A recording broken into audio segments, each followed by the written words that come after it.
নিতে গেলেন কেন? কথা কেন? বহু আইবা তুমি আইবা গো, সেই দিন আইসা বহু ক্ষমতা পাইবা না। বহু আইবা তুমি আইবা গো, সেই দিন আইসা বহু ক্ষমতা পাইবা না। খোঁজ নাই বহু কাদের কাকার, অবস্থা খারাপ দরবেশ বাবার, হাও নাকেল এখন সামনে আসে না। থাক বলবো না, কষ্ট যখন এগুলো বললে অনেকে মন খারাপ করে। 16 বছরের মায়া তো আর কাটে না সহজে। কথা কি বলছেন? খোঁজ নাই কাদের কাকা, উনি নাকি এখন আসামে আছে। ওবায়দুল কাদেরের তথ্য পাওয়া যাচ্ছে আসামে আছে। উনি ওনার নেত্রীর সাথে দেখা করার জন্য খুব চেষ্টা করতেছেন। ওনার দুইজনে একটু মিলিত হতে চান। ওনাদের মনের ভিতরে অনেক কথা জমে আছে, ভবিষ্যৎ কি প্ল্যান করে বাংলাদেশে ঢোকা যায় এই চিন্তা ভাবনায় তারা মগ্ন আছে। আমরা বলবো এত চিন্তা করার দরকার নাই, আগামী শুক্রবারই বাংলাদেশে আসেন। আপনার তারিখ দিলেও আমরা আসেন। কথা কয় না কে? এদেশের 18 কোটি মানুষের 36 কোটি চোখ তাকিয়ে আছে, আপনি আছেন কেন? অভিমান করে গেলেন, কি দরকার ছিল যাওয়া? কথা বলেন ঠিক কিনা? খোঁজ নাই বহু কাদের কাকা, এখন নাকি আসামে আছে। আসাম মানে কই? ভারতে। কথা কয় না কেন? বোঝেন না? আসামে আমি ওয়াজ করছি, আসামের কোকরাঝাড় একটা জায়গার নাম, সে জায়গায় আমি বয়ান করে আসছি। আসাম, তারপরে আপনার উত্তর 24 পরগনা, দক্ষিণ 24 পরগনা, উত্তর দিনাজপুর, দক্ষিণ দিনাজপুর, পূর্ব মেদিনীপুর, পশ্চিম মেদিনীপুর, বাঁকুড়া, হাওড়া, এগুলো জায়গাতে আমি অনেক জায়গায় বয়ান করছি। ভারতের 12টা জেলা আমি সফর করেছি, 47টা প্রোগ্রাম করেছি। এখন দাদারা খুব রাগ করে, যেতে দেয় না। আমরা নাকি ধর্ম প্রচার করতে যাই। ধর্ম প্রচার করলে তোমার সমস্যাটা কি? ওরা ভয় পায়, সব যদি মুসলমান হয়ে যায় ভয় পায়। এত বড় টিপ পরা এক মহিলা ইমিগ্রেশনে বসে আছে, আমার দিকে বলতেছে আপনি তো ফেমাস। কেমনে ছিলেন? আপনি তো অমুসলিম না। তখন বলতেছে থামেন, ইউটিউবে সার্চ দিল, কম্পিউটারে সার্চ দিয়ে সব চলে আসছে। বলতেছে এই যে আপনি গোলাম রব্বানী না, আপনি তো আমাদের দেশে এসে ওয়াজ করে কিছু হাদিয়া পাচ্ছেন, সে টাকা নিয়ে যাচ্ছেন, আমরা সব তথ্য পাইছি। হিন্দু মহিলা, সে আমার ওয়াজ শুনে বলতেছে এই যে, তখন আমারে বলতেছে আপনি বিশ্বের অনেক দেশে যান, সব দেশে যায়, যখন দেখবো আপনার পাসপোর্ট অনেক ভারী হয়ে গেছে, তখন আর আমরাও আপনাকে ঢুকতে বাধা দেব না, আপনি তখন আসবেন। আমি তখন মনে মনে নিয়ত করে আসছি যে তোদের দেশে আমার আর না আসলেও চলবে। কথা কন ঠিক কিনা? আমি যদি যাওয়ার আগে দেখি ভালো কোনো মানুষ যদি কখন ক্ষমতা চেয়ারে বসে, কথা কন না কেন? দাদা দিয়ে হবে না, দাদা আমাদের ওপর খুব খেতা। কথা কন না কেন? দাদা দিয়ে হবে না। অতএব দাদা কতদিন আছে থাক, সমস্যা নেই। রাগ করতেছেন আপনারা? বিরক্ত হচ্ছেন? দাদা রাজনীতি কিন্তু আমাদের কাছ থেকে শিখছে। দাদা এত পাকা ছিল না, দাদাকে আমরাই পাকা খেলোয়াড় বানাইছি। হ্যাঁ, বুঝিচ্ছেন না? আপনারে বেশি ক্লিয়ার করলে বুঝে ফেলে দেবেন। হ্যাঁ, একটু অল্পতে বলেন, রাগ করতেছেন আপনারা? দাদা তো এইবার গতি গেছিলই, খালি কোনো মতে বেঁচে আছে। আগামীতে আর দাদার ক্ষমতা থাকবে না। বাংলাদেশের সাথে এমনি মুখে মুখে বলে বন্ধুত্ব, তো বন্ধুত্ব আছে ওই দেশের সাথে বাধা দাও কেন? তোমরা আসবে আমরা যাবো, এই তো বন্ধুত্ব। নিজে ইলিশ নিবা, আম নিবা, আর আমাদের বেলা হিসাব নিকাশ করবে না। কষ্ট হচ্ছে আপনাদের? মন খারাপ করতেছেন? খোঁজ নাই বহু কাদের কাকা, অবস্থা খারাপ দরবেশ বাবার, হাও না গেলে এখন সামনে আসে না। নেতা কর্মী সব জেলের ভিতর, আমি আসি ডরের ওপর, কখন জানি আসে গ্রেফতারি পরোয়ানা। বহু আইবা তুমি আইবা গো, সেই দিন আইসা বহু ক্ষমতা পাইবা না। বহু আইবা তুমি আইবা গো, সেই দিন আইসা বহু ক্ষমতা পাইবা না। ক্ষমতার চেয়ার থেকে নামা সহজ, কিন্তু চেয়ারে ওঠা কঠিন। কথা ঠিক কিনা? আর আমরা বলতে চাই, ডক্টর ইউনূস সাহেবকে বলতে চাই, আপনি মাথা সোজা করে দাঁড়ান। যে সে আন্দোলন করবে আর সে আন্দোলন সমর্থন করবে, রত দরদ দেখালে চলবে না। বলে দেন আগামী ৩-৪ বছর কোন আন্দোলন করা যাবে না যদি দেশকে পরিবর্তন করতে চান। আর যদি না পারেন দ্রুত নির্বাচন দিয়ে আপনারা সরে যান। কথা বলে ঠিক কিনা? কারণ আপনি যেমন তেমন ভাবে ক্ষমতায় আসেন নাই। এই দেশের তরুণ যুবক শিশুদের রক্তের উপরে দাঁড়িয়ে আপনি ক্ষমতার চেয়ারে বসেছেন। আপনি মাথা সোজা করে দাঁড়ান, আপনার গায়ে ফুলের টোকা দেওয়ার সাহস কারো হবে না। কারণ আপনি ব্যর্থ হলে পুরো বাংলাদেশের মানুষ ব্যর্থ হবে। আগামীতে আরো কোন স্বৈরাচার, কোন জালেম মাথা চারা দিয়ে বাংলার মস্তকে বসুক, এটা আমরা চাই না। কথা বলে ঠিক কিনা? আর যাই হোক, পুরুষ প্রধানমন্ত্রী চাই। কথা বলুন, রাগ করতেছেন? সিদ্ধান্ত নেন। আমেরিকার 47তম প্রেসিডেন্ট হলো ডোনাল্ড ট্রাম্প। তারা যদি সিদ্ধান্ত নিতে পারে যে আমেরিকার প্রেসিডেন্ট কোন নারী হবে না, ওরা পৃথিবীবাসীকে উৎসাহ দেয়, কিন্তু ওরা নিজেরা ঠিকই শেয়ানা। ওরা ওদের দেশের নারীকে প্রধানমন্ত্রী বানায় না, নারীকে প্রেসিডেন্ট বানায় না। তার মানে কি বুঝলেন? তার প্রতিদ্বন্দ্বী ছিল কমলা। কি ডোনাল্ড ট্রাম্পের চাইতে শক্তিশালী ছিল না? কথা বলেন। ডোনাল্ড ট্রাম্পের মতো মানুষকে ওরা আমেরিকার প্রেসিডেন্ট দ্বিতীয়বারের মতো বানাইলো, তা ওরা কোন নারীকে মেনে নিল না। আমরা আগামীতে সিদ্ধান্ত নেব, বাংলাদেশের প্রধানমন্ত্রী সরকার যে হবে, অবশ্যই একজন পুরুষ প্রধানমন্ত্রী চাই। কারা কারা হাত তোলেন? পুরুষ পুরুষের দুঃখ বুঝবে। মেয়ে মানুষ সুখের জায়গায়, শান্তির জায়গায় পৌঁছে গেলে সহজে ছাড়ে না। কথা বল না কেন? আর ওদের অভিমান, রাগ বেশি, জেদ বেশি।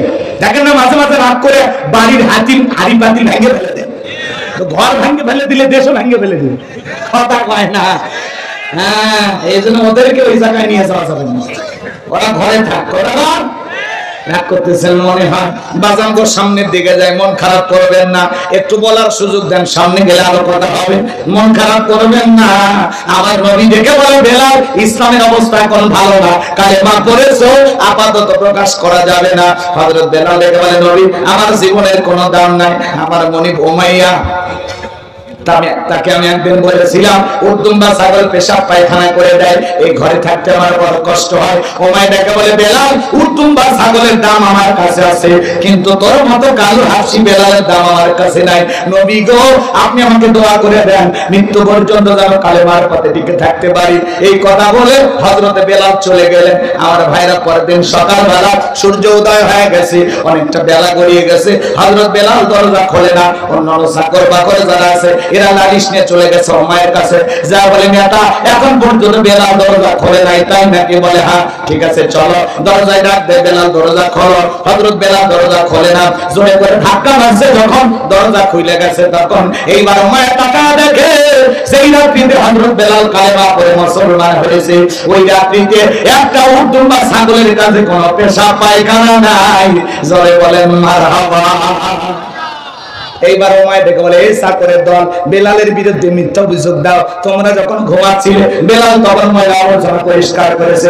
তাকায় দেখো না, একটা উর্দুম্বা ছাগলের কাছে কোনো পেশাব পায়খানা নাই। যাও, নিজেদের কাজ করো। এই কথা বলে ওদেরকে তাড়িয়ে দিলেন। এক পা দুপা করে বেলালের কাছে চলে গেলেন। বেলাল দেয়ালে পিঠটা লাগাইয়া আল্লাহর নামের জিকির করে। হঠাৎ করে হালকা করে বেলালকে ধাক্কা মারছে, তখন জবান দিয়ে কালেমার আওয়াজ বের হয়েছে। তখন উমাইয়া এবার ডেকে বলে, বেলাল দে, তোর জবান দিয়ে কি শুনলাম? তুমি কি মুসলমান হয়েছো? হযরত বেলাল দেখে বলে, মুসলমান হয় যারা মিথ্যা কথা বলতে পারে না তারা, ওয়াকুলু কওলান সাদীদা।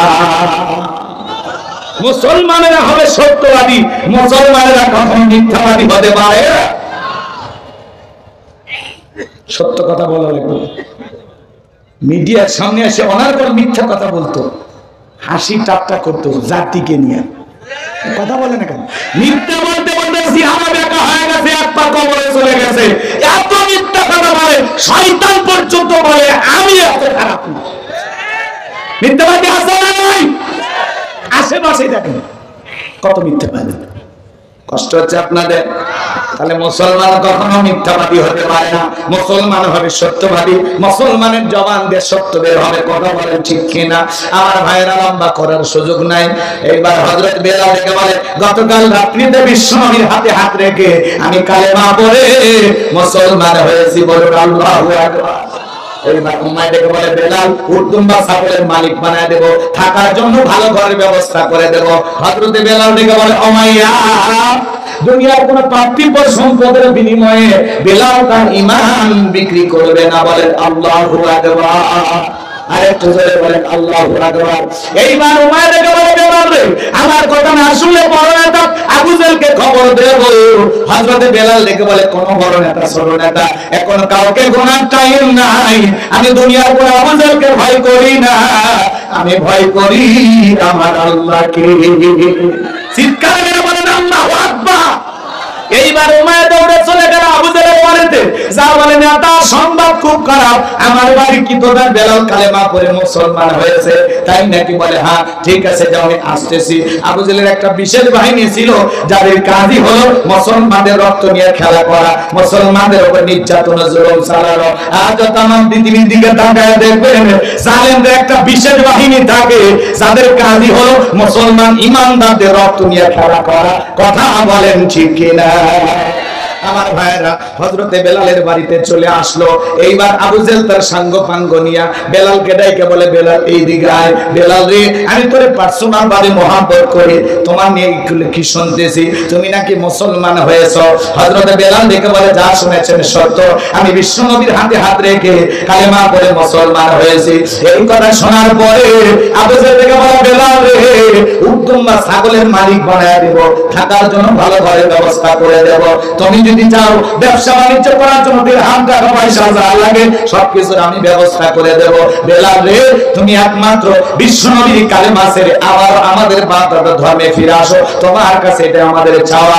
হযরতে বেলাল ডেকে বলে, আবু জেল রে, দুনিয়ার সব সম্পদ যদি দিতে চাও, দুনিয়ার সব সম্পদ ছাড়তে রাজি, কিন্তু বিশ্বনবীর কালেমা ছাড়তে রাজি নাই, বলেন আল্লাহু আকবার। বেলালের মতো যারা খাঁটি ইমানদার, এরা টাকার কাছে বিক্রি হবে না, কথা বলে বিক্রি না। মুনাফিক মার্কা মুসলমান যারা টাকার কাছে বিক্রি হবে, তারা টাকা যেই দিকে ফতুয়া সেই দিকে, টাকার জোরে ওদের ফতুয়া ধরে। টাকা পাইলে অবৈধকে বৈধ বলে চালিয়ে দেয়, বৈধটারে অবৈধ বলে চালিয়ে দেয়। এক প্যাকেট বিরিয়ানি পাইলে কয়, ম্যাডাম আপনি জান্নাতি। এরকম মুসলমান আছে না? না। বেলালের মতো খাঁটি ইমানদার এরা কখনো টাকার কাছে বিক্রি হবে? গভীর মনোযোগ দিয়ে শুনবেন বাজান গো আমার। এইবার আবু জেল দেখে বলে, বেলাল, সোজা আঙ্গুলে ঘিউ না উঠলে আঙ্গুলে একটু বাঁকা করা লাগবে। এই কথা বলে যুবকদেরকে লিয়ে দিল, চাবুক দিয়ে পিঠাও।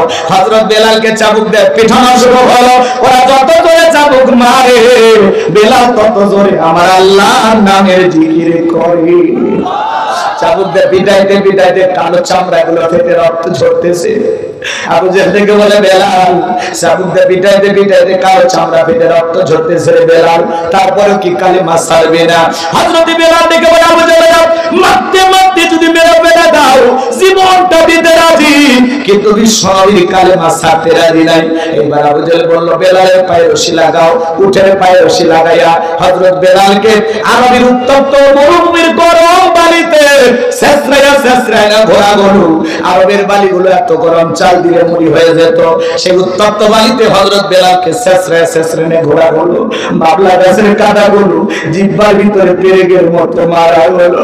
এত নির্যাতন জুলুম করার পর বেলালকে আসরের পরে আমার ভাইরা বিকাল বেলা ডেকে বলে, বেলাল, এত নির্যাতন জুলুম করা হলে বেলাল, চাবুক দিয়ে পিটাইলাম, পায়ে রশি লাগাই নিয়ে ঘুরলাম রে বেলাল, তারপর কি নবীজির কালেমা ছাড়বি না? হযরত বেলাল দেখে বলে, মারতে মারতে যদি মেরেও ফেলে দাও, বেলালের নিঃশ্বাস থাকবে যতদিন, বেলাল ইসলামের পথে টিকে থাকবে ততদিন, বলেন আল্লাহু আকবার।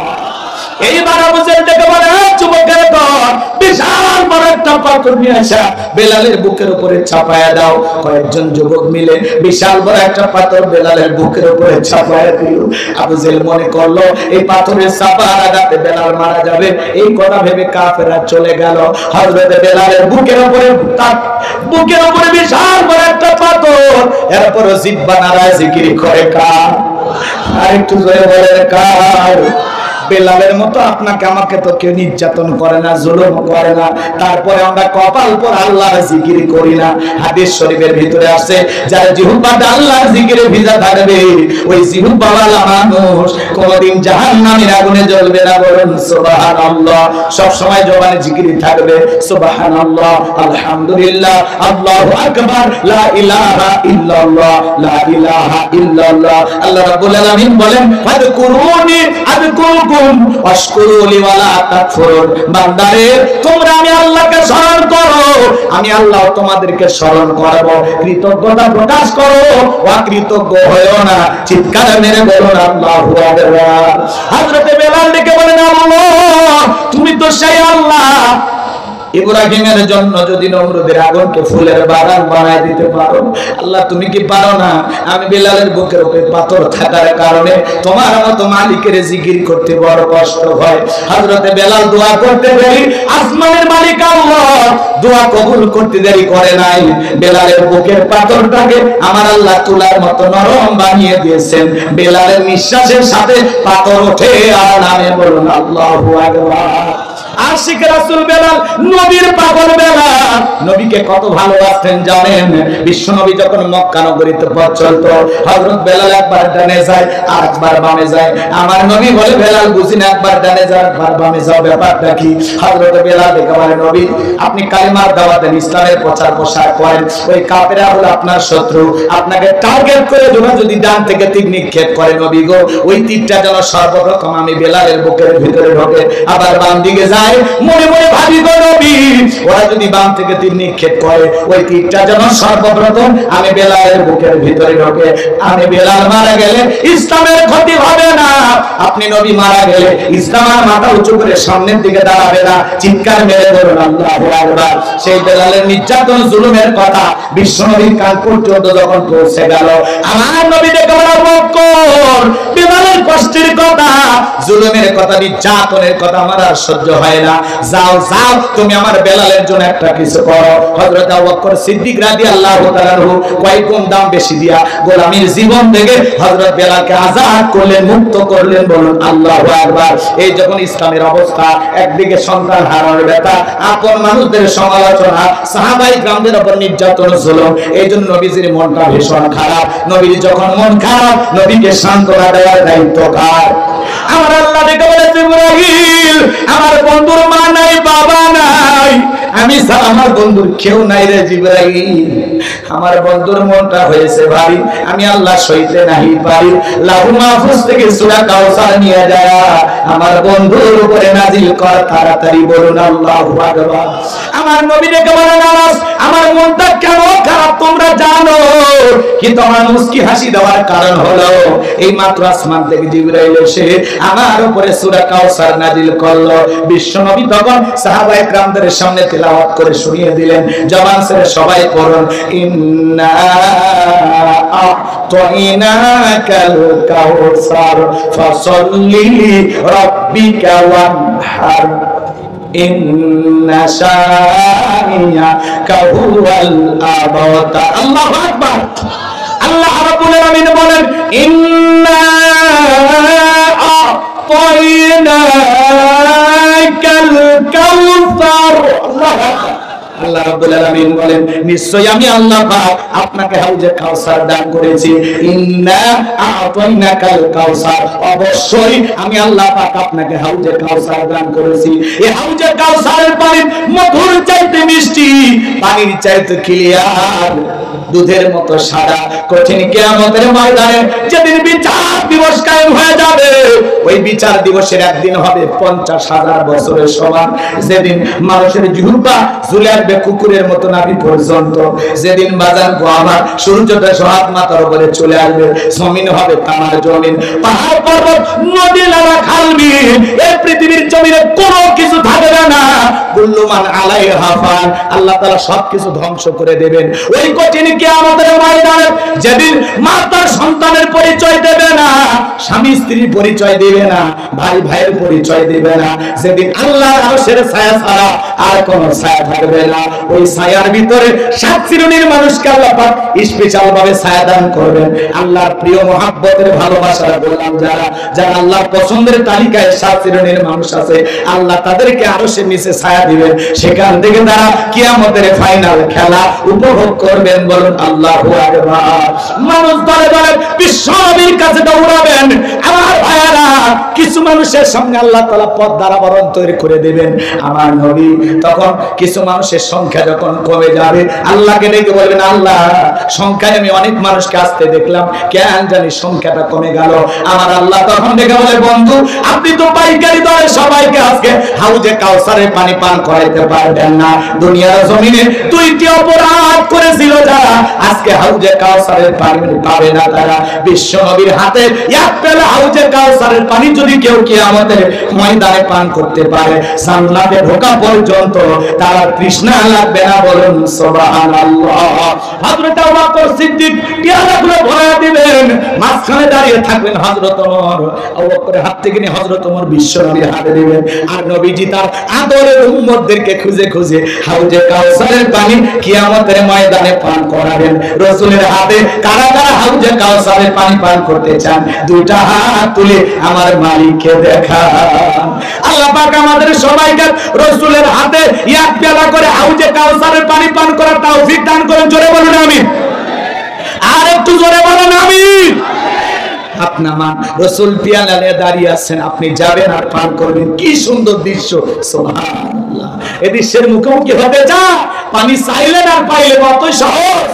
আমি আপনাদের এলাকায় আসলাম, আসার পরে একটা ছেলের হাতে কিছু চকলেট দিলাম, দিয়ে বললাম, বাবা একটা বদনা পানি এনে দাও, আমি একটু ওযু বানাবো। ওই ছেলেটা চকলেট পাওয়ার আনন্দে মারছে দৌড়, মাঝপথে আছাড় খাইয়ে পড়ে গেছে, হাঁটুটা ছিলে গেছে, রক্ত বের হয়ে গেছে। চকলেট থাকার কারণে উঠে দাঁড়াইছে, দাঁড়ায় বদনা ভইরে আমার সামনে হাজির। আমি তখন বললাম, বাবা এই পানিটার দিকে তোমার কষ্ট হয়েছে, মাঝপথে আছাড় খাইয়ে পড়ে গেছো, হাঁটুটা ছিলে গেছে, ব্যথা পাইছো, রক্ত মনে হয় বের হয়েছে। ওই চকলেট থাকার খুশির কারণে ওই ছেলেটা বলতেছে, আমি এরকম কত পড়ে যাই, আমার কিছুই হয় না। বলেন আল্লাহু আকবার। কিয়ামতের কঠিন দিনে আল্লাহর আরশের নিচে ছায়া, আর রাসূলের হাতে এক পেয়ালা হাউজে কাউসারের পানি যদি কারো তকদিরে কিসমতে আল্লাহ তাআলা জুটিয়ে দেন, কারো ভাগ্যে কারো নসিবে যদি আল্লাহ তাআলা রাখে, রাসূলের হাতে এক পেয়ালা হাউজে কাউসারের পানি আর আল্লাহর আরশের নিচে ছায়া, কিয়ামতের কঠিন দিন তার কাছে কঠিন মনে হবে না, আল্লাহ সহজ করে দেবেন। বলুন সুবহানাল্লাহ। আর এই লোকটা যে জান্নাতি, তাতে আর কোনো টেনশন নাই। সুবহানাল্লাহ বলেন। তাহলে রাসূলের হাতে এক পেয়ালা হাউজে কাউসারের পানি পান করলে জান্নাতে ঢোকা পর্যন্ত আর তৃষ্ণা লাগবে না, তৃষ্ণা মিটে যাবে। সেই পানি পান করতে গেলে একটু কষ্ট করা দরকার আছে না? পানি চাইলেন আর পাইলেন, ঠান্ডা পানিতে ওযু বানায় সালাত আদায় করা লাগবে। হঠাৎ করে আপনি আল্লাহ তাআলা হেদায়েত দান করেছেন, মসজিদে নামাজ পড়তে গেছেন, আগে যারা পুরাতন মুসল্লি ওরা আপনাকে দেখে টিটকারি মারে, বাদশা ভাই সূর্য আজ কোন দিক উঠছে, তোমার এদিকে মসজিদে কথা কয় না, নামাজ পড়বা না 2 দিন পরে আবার ছেড়ে দিবা, এরকম ঠাট্টা বিদ্রুপ করে কিনা, হাসি তামাশা করে কিনা? আরে ভাই, কেউ একজন নামাজ পড়া ধরেছে, আপনি দেখে খুশি হন যে ভাই তুমি মসজিদে আসছো সালাত আদায় করতে, দেখে দিলটা ভরে গেছে। আল্লাহর কাছে দোয়া করি আল্লাহ যেন মৃত্যু পর্যন্ত মসজিদে এসে সালাত আদায় করা তৌফিক দান করেন। কথা বলে ঠিক কিনা? আপনি তো দাওয়াতে 5 জনকে মসজিদে আনতে পারেন না, তাহলে টিটকারি মেরে মানুষকে কেন কষ্ট দেন? যে দেখি তো তোর নামাজ কয়দিন থাকে, ঠিক মতো পড়বো না 2 দিন পরে আবার নামাজ ছেড়ে দিব? কথা কয় না ভাই। খবরদার এই কথা বলে কারো মনে কষ্ট দেবেন না। কেউ সালাত আদায় করতেছে, হঠাৎ করে নামাজ ধরেছে, 2 একক তো পরে 2-4 দিন পড়তে পড়তে পড়তে পড়তে আল্লাহ তাআলা পরিবর্তন করে দিতে পারেন। কথা বলেন ঠিক কিনা? শুনে রাখি, শোনেন। হঠাৎ করে যুবক বয়সে দাড়ি রাখছে, দাড়ি দেখে মুরব্বি টিটকারি মারে, হ্যাঁ এই বয়সে দাড়ি, বউ পাবা তো? কথা কয় না। দাড়ি হলে কি বউ পাওয়া যায় না? একজন যুবক বয়সে দাড়ি রেখে বিয়ে করছে, বউ নিয়ে ঘুরতে গেছে, মানুষ ডেকে বলে, ভাবি আসসালামু আলাইকুম, সাথে চাচার খবর কি? বউ এসে বাড়িতে রাগ করে, তোমার সাথে বাইরে যাওয়া যাবে না, আমার ডাকে ভাবি আর তোমার ডাকে চাচা। যেই বউ রাসূলের সুন্নাত দাড়িকে মহব্বত করে না, ওই বউ আপনাকে 100% ভালোবাসা দিতে পারবে না। কথা বলে ঠিক কিনা? রাসূলের সুন্নতের মহব্বতই নাই, ও আবার কিসের মহব্বত করবে আপনারা? কথা বল। এবার চলে হাউজে কাউসারে পানি পান করতে গেলে কাজ করতে হবে দুইটা আঙ্গুল তুলে বলেন তো কাজ করতে হবে কয়টি? একটু জোরে বলেন, কাজ করতে হবে কয়টি? আরো চলে আল্লাহ তাআলা সেটা 2 নাম্বার আয়াতে জানায় দিলেন।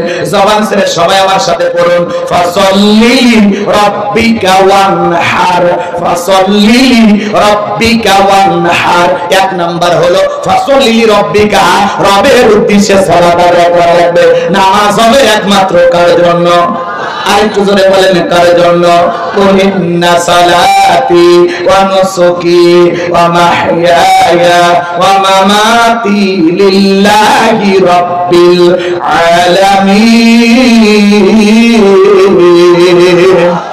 সূরা আনাম 162 নাম্বার আয়াত। আল্লাহ রাব্বুল আলামিন জানিয়ে দিলেন, নবী যে আপনি বলুন, আমার নামাজ, আমার কুরবানি, আমার জীবন, আমার মরণ লিল্লাহি রাব্বিল আলামিন, আসমান জমিনের প্রতিপালকের জন্য। মুমিন জীবনের সব ইবাদত হবে একমাত্র আল্লাহ তাআলাকে রাজি খুশি করার জন্য। কথা বলেন ঠিক কি না? এই যে মুরব্বি বাবা, কথা তো ঠিক থাকলো না। 12:30 বাজছে, আমি বলছি না 12:30 বাজে ছেড়ে দেবো। খবরদার 100 ভাষা করবেন। আর যদি ওঠেন তাহলে দোয়া করার জন্য 100 হাত তুলে বলবেন, যাওয়ার আগে বলবেন হুজুর দোয়া করে দেন। আপনিও বেঁচে যাবেন, আমিও বেঁচে যাব। আর 7 দিন বাহিরে বৌসলের মুখ দেখার ভাগ্য হয়নি, তাড়াতাড়ি শেষ করে যাওয়ার তাহলে আমিও বেঁচে যাই। আপনি 3 কিলো 5 কিলো 10 কিলো দূরে বউ রেখে আপনার মন যদি ছটফট করে, আমি আছি 100 কিলো দূরে থেকে, আমার মনের অবস্থা কি? এত লাফাচ্ছেন কে? কি সমস্যাটা কি? খারাপ লাগতেছে? আওয়াজ মুখস্থ হয়ে গেছে, আবার মাথা তোলে। এই বসে দাও, কথা বলছেন। আগে 30 ছিলেন, সময় দিয়েছিলেন যাওয়ার, তখন গেলেন না কেন? বসেন 30 মিনিট পরে আমি দোয়া করে দেবো ইনশাআল্লাহ। কষ্ট হয় একটা তাকবীর দাও, লিল্লাহি তাকবীর। নামাজের ওয়াজ শুনে মাজারে আগে ঘুরতেছেন কেন? নামাজ দরকার নেই এলাকায়? খালি মসজিদের জন্য টাকা তুললেন, মসজিদ টাকা তুলে সুন্দর বানাইলেন, ওইখানে যারা সালাত আদায় করবে তাদের ঈমান আমল সুন্দর হওয়ার দরকার আছে না? না, এখন তো মসজিদের জন্য কালেকশন হলো, এখন মসজিদে যারা নামাজ পড়বে এখন মুসল্লি কালেকশন করা হবে। একটু অপেক্ষা করেন। ফাসাল্লি লিরাব্বিকা ওয়ানহার। 1 নাম্বার রবির উদ্দেশ্যে সালাত আদায় করা লাগবে। নামাজ হবে কার জন্য? জোরে বলেন, ফাসাল্লি লিরাব্বিকা ওয়ানহার। 1 নাম্বার হলো রবের উদ্দেশ্যে সালাত আদায় করা লাগবে। নামাজের মতো আদায় করা লাগবে। কথা বলেন ঠিক কি না? এজন্য আল্লাহ বলেন, কদ আফলাহাল মুমিনুন আল্লাযীনা হুম ফি সালাতিহিম খাশিউন। অবশ্যই মুমিনরা সফল যারা নিজেদের সালাত বিনয়ের সহিত, নম্রতার সহিত আল্লাহর ভয় নিয়ে আদায় করে। আপনি আমি যখন সালাত আদায় করব, অন্তরে ভয় থাকতে হবে কার? ইয়া আইয়ুহাল্লাযীনা আমানু তাকুল্লাহ, হে ইমানদারগণ আমি আল্লাহকে ভয় করো। হাক কত গতিকি ভয় করার মতো ভয় করো। আমার ভাইরা 5 ওয়াক্ত সালাত আদায় করা লাগবে। এটা নফল না ফরজ? জোরে বলেন বাজার। এমন কোন মুসলমান কি জানে? এমন কোন মুসলমান আছে যে জানে না 5 ওয়াক্ত সালাত আদায় করা ফরজ? প্রত্যেকটা মুসলমান জানে 5 ওয়াক্ত সালাত আদায় করা ফরজ। রাসূলের জামানায় ফজরের নামাজের দৃশ্য যেমন, জুমার নামাজের দৃশ্য তেমন মসজিদ কানায় কানায় পূর্ণ ছিল। আর বাংলাদেশে জুমার নামাজের জন্য মসজিদ ভাঙে 2 তলা 3 তলা বানানো হয়, কিন্তু মাঝে মাঝে ফজরের নামাজের সময় এক কাতারও মুসল্লি পাওয়া যায় না।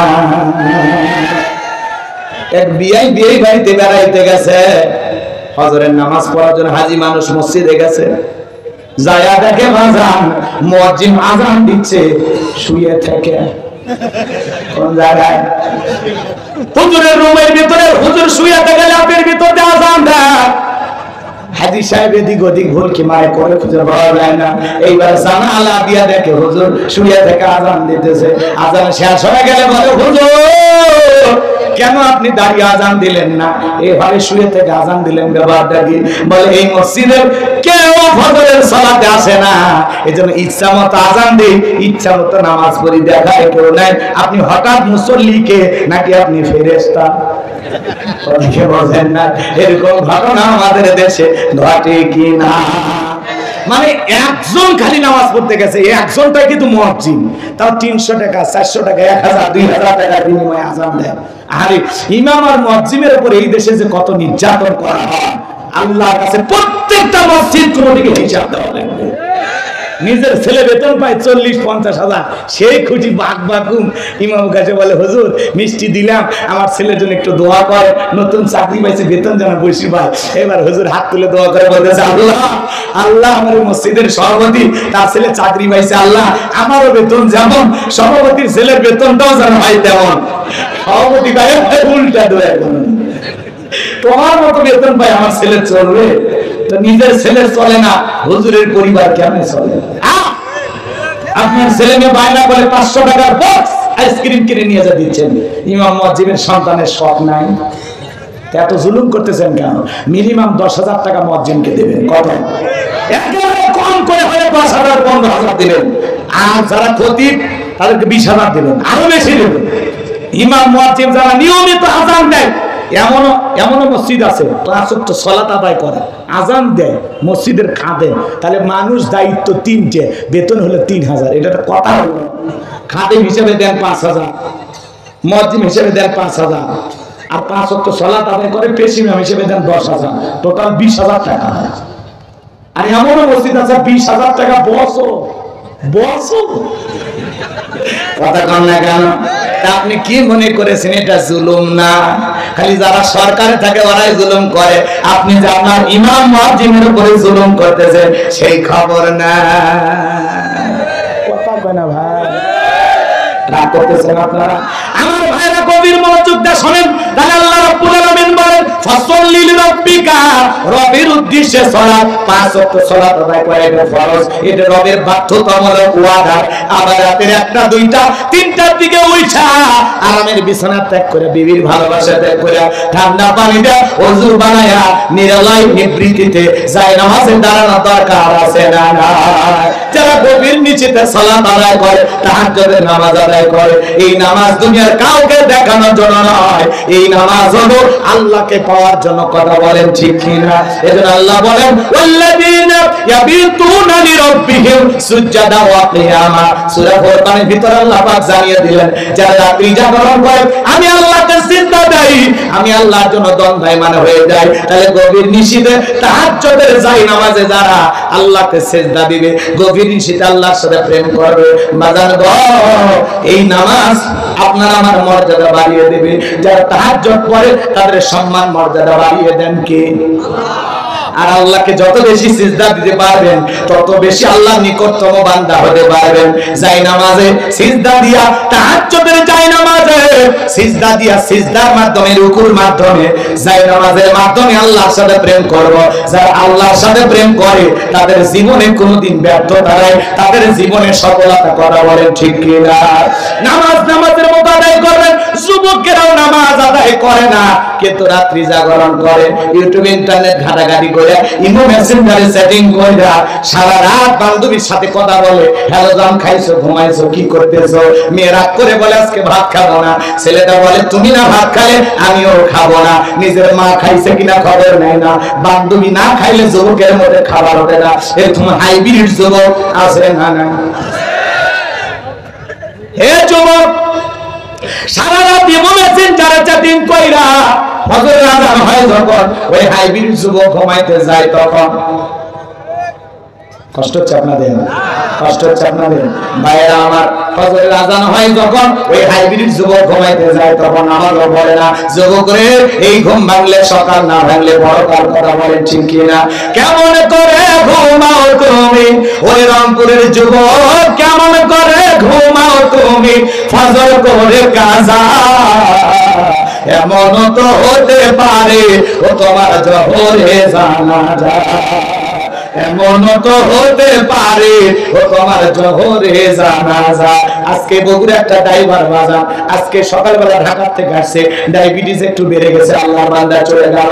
গতকালকে আমাদের পাবনার একজন ভাই বড় আলেম মানুষ, আরে মোটরসাইকেলে আসতেছিল, গাছের সাথে ধাক্কা খেয়ে আল্লাহর বান্দা দুনিয়া থেকে বিদায় নিয়ে চলে গেল। কার কখন মৃত্যু হবে আমরা জানি না। দুনিয়া চিরকাল থাকার জায়গা না, এই স্বার্থের দুনিয়া কাউকে জায়গা দেয় নাই। বাবা চলে গেছে, দাদা চলে গেছে, একদিন আপনি আমি চলে যাব, কিন্তু নিয়ত আমল করে কবরে যাওয়ার দরকার আছে না নাই? ফাসল্লি রাব্বিকা ওয়ানহার, এক নাম্বার রবের উদ্দেশ্যে সালাত আদায় করা লাগবে। আল্লাহ রাব্বুল আলামিন বলেন ফালিয়াবুদু রাব্ব হাযাল বাইত আল্লাযী আত'আমাহুম মিন জু' ওয়া আমানাহুম মিন খাউফ। আল্লাহ বলেন এই ঘরের মালিকের ইবাদত করো। ইবাদত যদি ইবাদতের মতো হয় বান্দা, নামাজ যদি নামাজের মতো আদায় করতে পারো, আমি আল্লাহ তোমাদেরকে দুইটা জিনিস দেব। যে বান্দা 5 ওয়াক্ত সালাতে মাথা নত করে আমি আল্লাহকে সিজদা দেবে, এক নাম্বার আমি সেই বান্দার রিজিকের ব্যবস্থা করব। রিজিক দেওয়ার মালিক কে? আপনাদের এলাকায় রাতের বেলা একটা প্রাণী বের হয়, শিয়াল পণ্ডিত। বলেন তো বাজা, শিয়ালের নামে আপনাদের মাহিগঞ্জে অবশ্যই মুরগির হোটেল আছে, খালি শিয়াল যায় আর খপ করে খায়। আছে কথা কয় না, কথা কয় না। ব্যাংকে টাকা জমানো আছে, তাহলে ওই শিয়াল পণ্ডিতকে খাওয়ায় কি? একটা পাখি সকালবেলা খালি পেটে নিচ থেকে বের হয়ে যায়, সন্ধ্যাবেলায় পাখির পেটটা ভরে বাসায় আসার ব্যবস্থা করেন কি? আল্লাহ যদি পৃথিবীর এত মাখলুককে খাওয়াইতে পারে, আল্লাহকে আপনাকে আমাকে না খাওয়ায় রাখবে? রিজিক দেওয়ার মালিক আমার আল্লাহ। আমার আল্লাহ বলেন ওয়ামা মিন দাব্বাতিন ফিল আরদি ইল্লা আলাল্লাহি রিজকুহা। আল্লাহ সূরা হুদের, আল্লাহ তাআলা সূরা হুদের ভিতরে জানিয়ে দিয়েছেন এই পৃথিবীর এমন কোন বিচরণশীল প্রাণী নাই যার রিজিকের ব্যবস্থা আমি আল্লাহ আসমান থেকে করি না। ওই আটলান্টিক মহাসমুদ্রের 33,000 ফিট গভীরতল পানির নিচে থাকা ছোট্ট একটা প্রাণী, তার রিজিকের ব্যবস্থাও আমি আল্লাহ আসমান থেকে করি। তাহলে নামাজের মতো আদায় করলে রিজিকের ব্যবস্থা করে দিবেন তিনি কে? একটা ভ্যানালা রিক্সাওয়ালা খালি পকেটে সকালবেলা বের হয়ে যায়, সন্ধ্যাবেলায় ওই পকেটের ভিতরে 500 টাকা 1000 টাকার ব্যবস্থা করে দেন তিনি কে? আর একটু জোরে বলেন কে? এইজন্য আল্লাহ বলে এক নাম্বার রিজিকের ব্যবস্থা করে দেব। আরে বান্দা, নামাজ যদি নামাজের মতো আদায় করতে পারো, 2 নাম্বার আমি আল্লাহ তাআলা তোমাদেরকে নিরাপত্তা দেব। সকল ভয় থেকে আল্লাহ তাআলা নিরাপত্তা দেবেন। আপনার আমার ভয় আছে না নাই? মেয়েটা কলেজে গেল, একা একা ফিরবে নাকি জামাইয়ের সাথে নিয়ে ফিরবে? ভয় আছে না নাই? মেয়েটা স্কুলে চলে গেল, বাড়িতে ভালোভাবে ফিরবে নাকি কারো লালসার শিকার হবে? ভয় আছে না নাই? আজকে পথে ঘাটে খুন, রাহাজানি, টেন্ডারবাজি, দাদাবাজি, খুন, ধর্ষণ সমাজে আছে না নাই? চুরি, দুর্নীতি, চিন্তায় আছে না? এই সমাজে এত হাহাকার, এত অন্যায়, এত জুলুম, যেখানে সেখানে মানুষকে হত্যা করা হয়। এই সমাজের যদি শান্তি বিরাইতে চান, বাজান গো আমার, মানুষের তৈরি করা নিয়ম নীতি দিয়া সমাজে শান্তি আসবে না। আল্লাহর কোরআনের আইন দিয়া সমাজ পরিচালনা করবেন যখন, আল্লাহর কোরআনের আইন দিয়া বিচার কার্য পরিচালনা করবেন যখন, এই সমাজের শান্তি ফিরে আসবে তখন। তাহলে বাংলার জমিনের কোরআনের পার্লামেন্ট কায়েম হোক, কোরআনের শাসন ব্যবস্থা কায়েম হোক। কারা কারা চান 2 হাত তুলে দেখা? লিল্লাহি তাকবীর। আল্লাহ এই জমিনকে কোরআনের জন্য কবুল করে নাও, জোরে বলেন আমিন। আল্লাহুল খালক ওয়াল আম, সৃষ্টি যার, আইন চলবে সে আল্লাহর। আল্লাহর আইন অনুযায়ী একটা চোরের হাত যদি বাইতুল মুকাররমের সামনে নিয়ে যায়, সূরা মাইদার ভিতরে আল্লাহ তাআলা আইন দিয়েছেন, চোর পুরুষ হোক আর নারী হোক, অপরাধ যদি প্রমাণিত হয়, আল্লাহর বিধান, আল্লাহর ফয়সালা, আল্লাহর হুকুম হলো চোরের হাত কেটে দাও। একটা চোরের হাত কেটে মিডিয়ার মাধ্যমে যদি ফালাও করে প্রচার করা হতো, বাংলাদেশের সমস্ত চোরেরা তওবা করে আল্লাহর ওলি হয়ে যেত। চুরি বন্ধ করতে গেলে লাগবে কার? আইন। কিন্তু এই 1450 বছরের আইন ওদের কাছে পছন্দ হয় না। ওরা বলে এগুলো ব্যাকডেট। আমেরিকা লন্ডনের আইন দিয়া বাংলাদেশের মাটিতে শান্তি প্রতিষ্ঠিত হবে না। মানুষের তৈরি করা নিয়ম নীতি দিয়া কোশ্চেন কালেও 1 ইঞ্চি মাটিতে কেউ শান্তি প্রতিষ্ঠিত করতে পারবে না। এই পৃথিবীর জমিনে শান্তি আসবে তখন, আল্লাহর বিধান চালু হবে যখন। আল্লাহর বিধানেই শান্তি, আল্লাহর বিধানেই মুক্তি, কথা বলে ঠিক কিনা? গভীর মনোযোগ দিয়ে শোনেন, আল্লাহ রাব্বুল আলামিন বলেন ফাসাল্লি লিরাব্বিকা, রবের উদ্দেশ্যে সালাত। তাহলে 5 ওয়াক্ত সালাত জামাতের সহিত আল্লাহ তাআলার ওয়াদার পালন করার জন্য কারা কারা আল্লাহর ভয় আদায় করবেন, দুইটা হাত তুলে আমার মালিককে দেখান। আল্লাহ সবাইকে 5 ওয়াক্ত সালাত জামাতের সহিত আদায় করার তৌফিক দান করুন। জোরে বলুন আমিন। আরেকবার জোরে বলেন আমিন। নামাজ খালি মসজিদের নামাজ তাকওয়া লিখে রাখলে হবে না, ওই মসজিদে যারা সালাত আদায় করবে তাদের অন্তরে তাকওয়া থাকা দরকার আছে না? আল্লাহর ভয় থাকা দরকার আছে না? আযান দেওয়ার পরে দুনিয়ার সব কাজ বন্ধ করে মসজিদে চলে যাবেন। জমিনে কাজ করতেছেন, ওই জায়গায় কাদা শরীর নিয়ে কোনো মতে ওযু বানায়া ওই জায়গায় সালাত আদায় করবেন। সালাতের ব্যাপারে কোনো অজুহাত চলবে না। কথা কন নাকি আপনারা? আপনি মুসলমান, কেন নামাজের ওয়াজ করা লাগবে? আল্লাহ দুনিয়াতে বসবাস করেন, আল্লাহর হুকুম মানবেন না? আমরা আল্লাহর গোলাম। এই গোলামের সবচেয়ে সুন্দর নিদর্শন হলো এই মাথাটা নত করে আল্লাহকে সিজদা দেওয়া। আমি আল্লাহর গোলাম, আমি মাথা নত করে আল্লাহকে সিজদা দেব। এর মধ্যে আমি তৃপ্তি, আনন্দ, ভালো লাগা, মজা, স্বাদ খুঁজবো। সিজদার মধ্যে তৃপ্তি আছে। লম্বা সময় সিজদা দেন, দেখেন ভালো লাগবে। কথা কোন ঠিক না?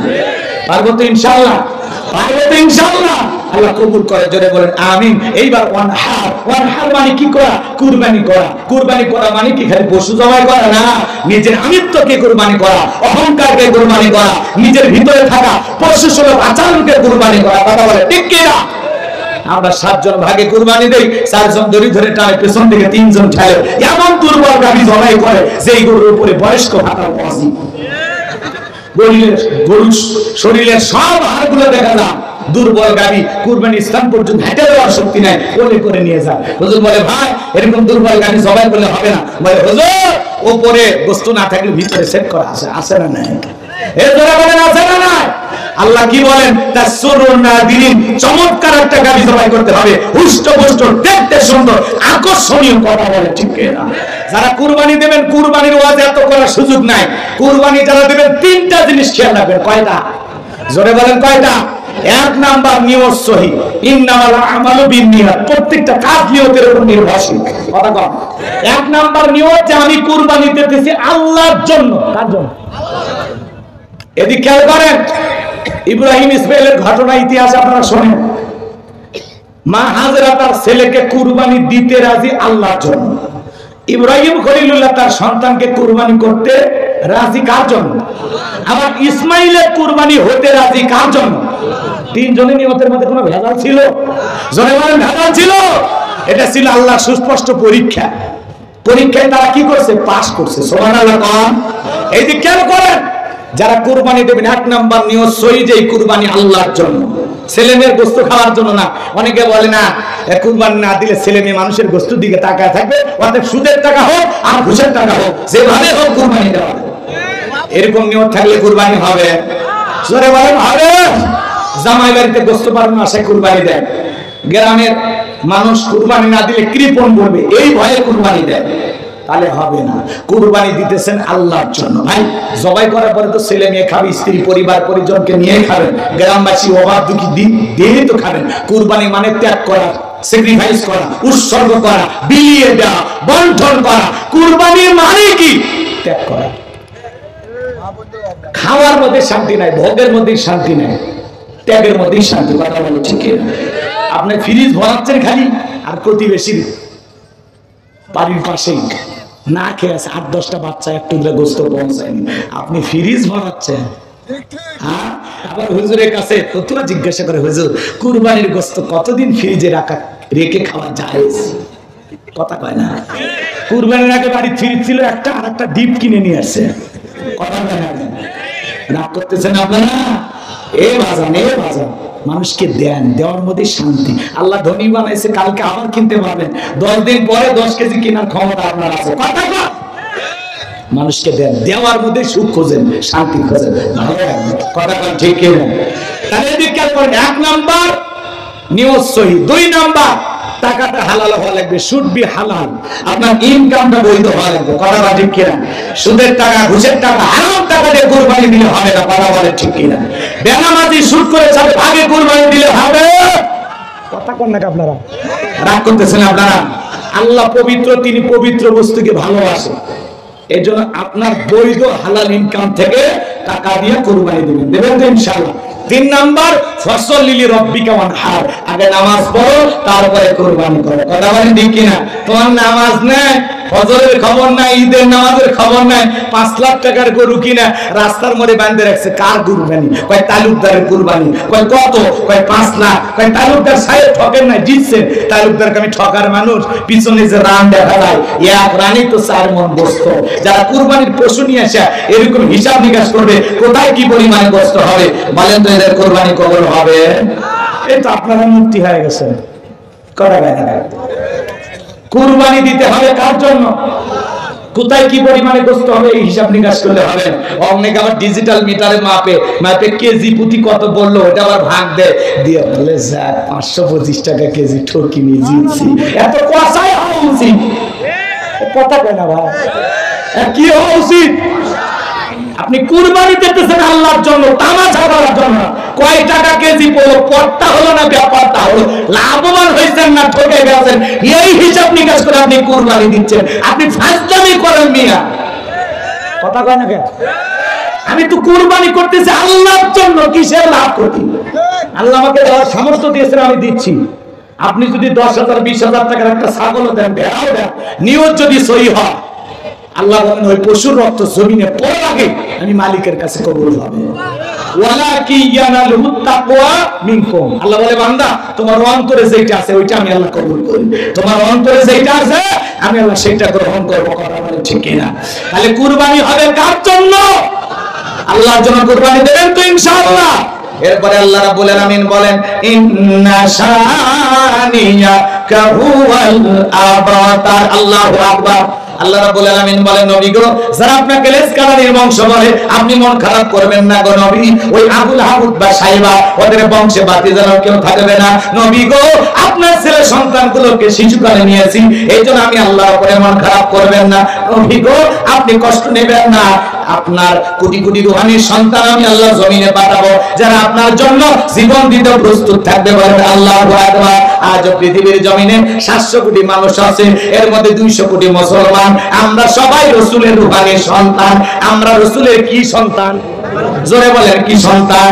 এজন্য নবীজির অপমানে যদি না কাঁদে তোমার মন, মুসলিম নয় তুমি মুনাফিক, নবীজির দুশমন করা। বলেন ঠিক কিনা? এত পৃথিবীর জমিনে যারা নবীকে গালি দেবে, ফ্রান্সের লোকেরা মাঝে মাঝে রাসূলের কার্টুন প্রদর্শন করে, কার্টুন বানাইয়া নাকটা ব্যাকা করে মুখে কয়েকটা দাড়ি দিয়া বলে ইনি মুহাম্মদ, জোরে কোন নাউজুবিল্লাহ। আমার নবীকে দেখতে কার্টুনের মতো। এই পৃথিবীর সবচাইতে সুন্দর মানুষটির নাম মুহাম্মদুর রাসূলুল্লাহ সাল্লাল্লাহু আলাইহি সাল্লাম, যে নবীর চরিত্রের সার্টিফিকেট আল্লাহ দিয়া বলেন ওয়া ইন্নাকা লাআলা খুলুকিন আযীম। নবী গো আপনি হলেন পবিত্র মহান চরিত্রের অধিকারী। আযীম আরবিতে এমন একটি শব্দ যার গভীরতা মাপা যায় না। তাহলে বলেন তো বাবা, বিশ্ব নবীর চরিত্রের সার্টিফিকেট দিয়েছেন কে? নবীর চাইতে উত্তম মানুষ পৃথিবীতে আর কেউ আছে?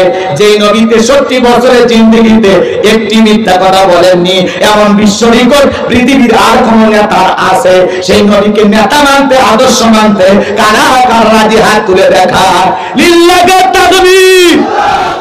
তাহলে বিশ্ব নবী হলেন আমাদের আদর্শ, আমাদের মডেল। লাকাদ কানা লাকুম ফি রাসূলিল্লাহি উসওয়াতুন হাসানা, তোমাদের জন্য উত্তম আদর্শ আছে রাসূলের জিন্দেগির ভিতরে। রাসূল 63 বছরে একটি মিথ্যা কথা বলেননি, এমন বিশ্ব রেকর্ড পৃথিবীর কোন নেতার নাই। আর ওরা মিথ্যা কথা বলে ওদের দিন শুরু করে, ভরা পেট মিথ্যা, খালি পেট মিথ্যা। এত মিথ্যা কথা বলে শয়তান পর্যন্ত বলে আমি অত খারাপ না। কথা বলেন ঠিক কিনা?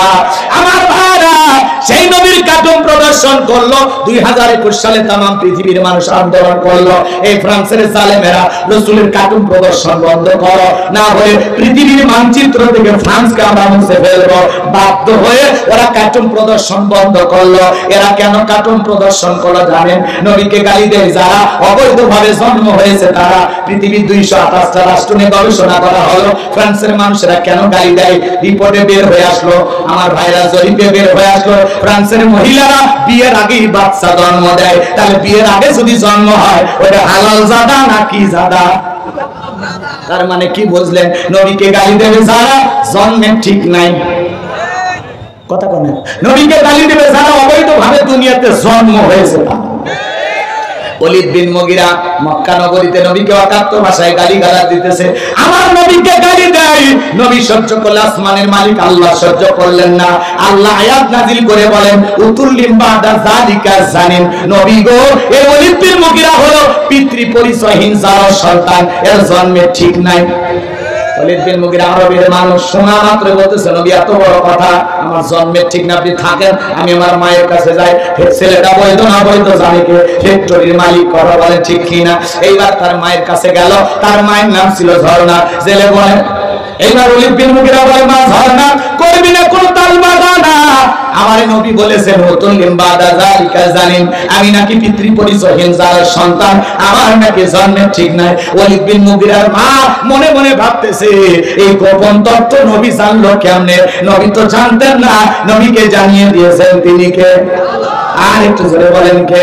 ওলীদ বিন মুগীরার মা বলতেছে, বাবা আমার বয়স হয়ে গেছে, আমি মিথ্যা কথা বলবো না। তোর বাবা ব্যবসা বাণিজ্যের কাজে এতটাই ব্যস্ত থাকতো, তোর বাবা ব্যবসা চেনে, টাকা চেনে, কিন্তু তোর মায়ের মন বোঝে না। কথা বলে না কেন? সে যে কেন আলো না, কিছু ভালো লাগে না, এবার আসুক তাই আমি মজা দেখাবো। দেখবেন ভাইয়েরা যখন বিদেশে থাকে, এলাকায় দেবরের আমদানি কমে না বাড়ে, ওরা স্লোগান দেয়, ভাবি ভাইয়া তোমার বর, আমি যে দেবর, ভেবে দেখো ভাবি কার কত দাবি, ভাই গেছে মালয়েশিয়ায়, আমি তো দেশে আসি। আছে না নাই?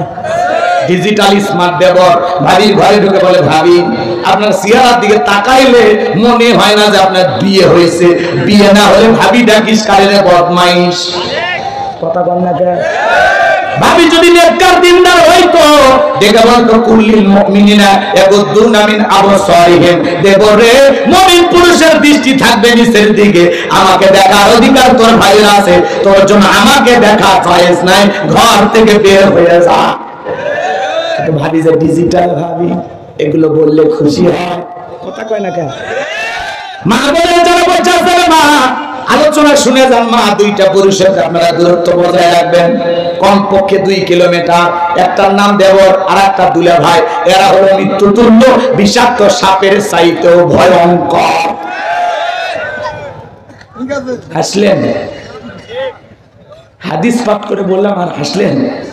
এরা হলো মৃত্যুতুল্য। হাদিসের ভাষা কি বলা হয়েছে এদেরকে? মৃত্যুতুল্য, বিষাক্ত সাপের চাইতে ভয়ঙ্কর। ঘটনা ঘটতেছে না? দেবরের সাথে ভাবি নাই, ঘটনা ঘটতেছে না? বরিশালের এক প্রবাসী ভাই, বরিশাল, আমার ফোন দিয়ে কাঁদে, বলে হুজুর একটা ফতুয়া দেন হুজুর। কি হয়েছে ভাই? ঘটনা কিছু আগে কান দিন কে, ঘটনা খুলে বলেন। তখন বলছে, হুজুর আমার কান্দার দিন হুজুর, আমার ছোট ভাই আমার বগ্নে কইছে গেছে হুজুর, আপনি কোন তো হুজুর, বড় ভাই বেঁচে থাকতে কি ছোট ভাই বিয়ে করা জায়েজ আছে? কি বলবেন? এরকম রহ ঘটনা, কথা বলেন ঠিক কিনা? দেবরের সাথে ভাবি নাই, দুলা ভাইয়ের সাথে শালি নাই, ভাগিনা উঠাও মামিকে নিয়ে, চাচি ভাইকে কাছে চাচি নিয়ে। কি ঘটনা ঘটতেছে না? কারণটা কি? এগুলো হলো অবাধ মেলামেশা। ফ্যামিলিটাকে আমরা ফ্রি মনে করি, ফ্রি, বেশি ফ্রি বেশি ঝামেলা। কথা কথা দুলা ভাই শ্বশুর বাড়িতে আসছে, জামাই শ্বশুর বাড়ি জানা ভাই আসছে, শাশুড়ি কি করছে? সবচেয়ে দোষ এই শাশুড়ি, রানাতের গুণে আর সব দোষ। কথা কয় না কেন? আপনি খাবারের প্লেটটা সাজাইয়া 14 বছর 16 বছরের যুবতী মেয়েটাকে বলে, মা এই খাবারের প্লেটটা তো দুলে ভাইকে দিয়ে, শিয়ালের কাছে মুরগি বানাচ্ছে। শাশুড়ি মায়ের মতো সে দেখা করবে, যাই হচ্ছে। কথা কয় না? শাশুড়ি জামাইয়ের কাছে যাবে, খাবারের প্লেট দিয়ে গল্প করে, বাবা জামাই তুমি কেমন আছো, ব্যবসা বাণিজ্য কেমন চলতেছে, আমার মেয়েটা কেমন আছে, আমার নাতনি কেমন আছে, বাবা নিজের শরীরের যত্ন নিও, দিন দিন চেহারাটা ভেঙে যাচ্ছে। শাশুড়ি মায়ের মতো দুইটা গল্প করবে, দুইটা খিলাবে, জায়েজ আছে, জায়েজ আছে। কথা কয়? আর শালিক পেটে দিছে, কত বড় আহম্মক এই মহিলা। কথা কয় না কেন? শাশুড়ি যারা আছেন শোনেন, আপনি আপনার জামাইকে খাইতে দেবেন, খবরদার আপনার যুবতী মেয়ে যেন তার দুলা ভাইয়ের সামনে না যায়। কথা বল। শালি গেছে খাবারের প্লেট নিয়ে, দুলে ভাই তখন বলছে পাগলি আমি কি ফল ফুট খাওয়ার জন্য আসি? আমি আসি তো তোর দেখার জন্য। নিয়োগ করছে বিকেল বেলা রংপুর নিউ মার্কেটে নিয়ে যা, তোরে 2টা 3 পিস কিনে দিবে, এখন তুই রাজি কিনা সেটা বল। তখন বলতেছে দুলে ভাই আপনার হাত ধরে তো জাহান্নামে যেতে হবে। কথা বলে না। এবার দুলে ভাইয়ের মোটরসাইকেলে চইরা বড় আপার স্বামী তো মাঝখানে ভ্যানিটি ব্যাগ দিয়ে একটু ফাঁকা রাখছে। কথা বুঝছেন তো? এই যে রাস্তাঘাটের যে গ্যাপ, মাঝে মাঝে গ্যাপ থাকে না, ওই গ্যাপ দেখে এমন ব্রেক করছে, এক ব্রেকে স্বামী ফাঁকা জায়গা পূরণ করে দুলে ভাই চাপিয়ে ধরছে। এই জন্য মা আমাদেরকে বলে যায় মা, 2টা পুরুষ হইতে সাবধান, একটা দেবর আর দুলে ভাই, জীবন চলে যাবে তাও এদের মোটরসাইকেলে চলা যাবে না। কথা কম না কেন? মা বোনদের আমল কম, দাম বেশি, মাত্র 4টে আমল। কয়টা? 1 নাম্বার হলো 5 ওয়াক্ত সালাত, 2 নাম্বার রমজান মাসের রোজা, 3 নাম্বার হলো স্বামীর খেদমত, 4 নাম্বার ফরজ পর্দা। এই 4টা আমল করলে মা বোনের 8টা জান্নাতের যে কোনো দরজা দিয়া জান্নাতে প্রবেশ করবে। বলুন সুবহানাল্লাহ। কিন্তু মা বোনের নামাজ পড়ে না, দেখেন না, জোহর পরে আসরের সময়, আসর পরে মাগরিবের সময়, আর মাগরিবের সময় হাঁসের বাচ্চা গরু ছাগল তুলতে যায় শেষ। আর এসার সময় স্টার জলসা জি বাংলা ধ্বংস করছে সোনার বাংলা। অবশ্য রংপুরের মহিলারা সিরিয়াল দেখে না, এরা হাকি বাকি কেউ মানা দেখে না। দেখে কার কার বউ দেখে হাত তোলেন। তোমার বউ দেখে? বউ আছে না মিছে? আমি হাত তোলার সাহস পাই না, বউ তোলে। রাজ করতেছেন আপনারা। এই স্টার জলসা জি বাংলা আমাদের দেশটাকে ধ্বংস করে দিছে। এই ভারতের সিরিয়াল কিভাবে ক্রিমিনালি কইরা শাশুড়িকে ঘুমের ঔষধ খিলানো লাগে, কিভাবে শ্বশুর শাশুড়ির কাছ থেকে স্বামীকে আলাদা করা যায়, কিভাবে স্বামী আরেকটা রেখে আরেকটার সাথে পরকীয় প্রেম করা যায়, এই স্টার জলসা জি বাংলা ধ্বংস করছে।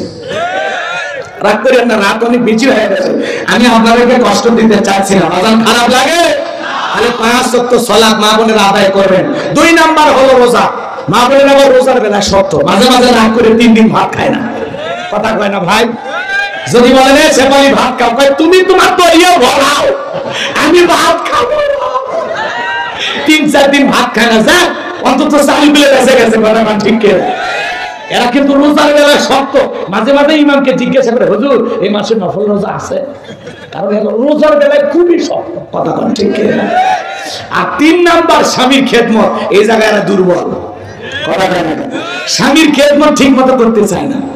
আপনি হয়তো বা গোসলখানায় গেছেন, হঠাৎ করে লুঙ্গি নিতে ভুলে গেছেন। যদি বলেন গোসলে প্রবেশ করছি তো গোসলখানায় লুঙ্গিটা আনতে ভুলে গেছি, বলতেছে আমি তো এবারে দাসী, সারাটা জীবন চালিয়ে মানলা, একটা লুঙ্গি নিয়ে যাওয়ার কথা মনে থাকে না, পঙ্গু হয়ে গেছে। আর আমি সংসারে এত কাম করি, বাপরে বাপ, লুঙ্গি আপনি বিরাট বড় ভুল করছেন। আম্মাজান আয়েশা রাদিয়াল্লাহু তাআলা আনহা, শুনে যান মা বোনেরা, শুনে যান, আল্লাহ রাসূল যা বলতেছেন, আয়েশা তুমি আমার জন্য গোসলের ব্যবস্থা করো। আল্লাহ রাসূলের প্রত্যেকটা স্ত্রী রাসূলের জন্য গোসলের ব্যবস্থা করতেন। সুবহানাল্লাহ। আল্লাহ রাসূলের এদিক খেয়াল করে, তক্তার উপরে বসে গোসল করার স্বভাব ছিল। আল্লাহ রাসূল তক্তার উপরে বসতেন, এরপরে গোসল করতেন। সুবহানাল্লাহ। কোন দেখেন স্বামীকে কিভাবে মহব্বত করতে হবে।